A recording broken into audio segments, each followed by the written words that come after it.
Kyle Rhea update guys. So magka-Kyle Rhea update ang person. Maging may mouse hatching lang. Slight lang naman guys. Konting Kyle Rhea update sa ganap nila last night at ABS-CBN Ball 2023 finally.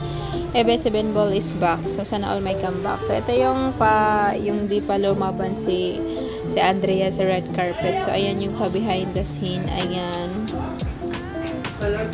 Congrats Blight. So ayun yung niya kagabi. What a night for her stunning red carpet look. Hashtag Andrea Brillantes received the Belo Bell of the Ball Award. So ayan siya. Congratulations Miss Andrea Brillantes or Blight.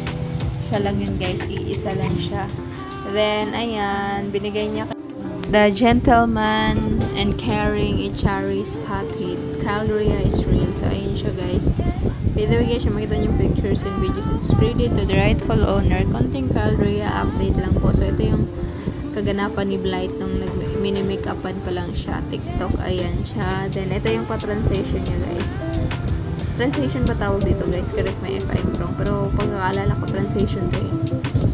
Pack, Lady in Red ang first song. Ang ganda niya, grabe.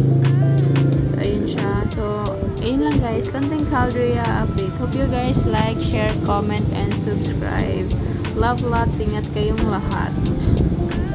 Gusto ko lang din i-congratulate yung Kyle Rhea guys kasi nasali sila sa top 10 na pinagpipilian sa best dress. Nasali si Kyle and si Blight.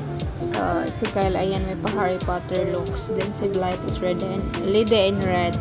So nasali sila dun sa top 10 guys sa best dress. Metro style best dress. Ang gulo mo girl. So ayun lang guys. Ready to the rightful owner yung pictures and videos na makikita nyo dito guys.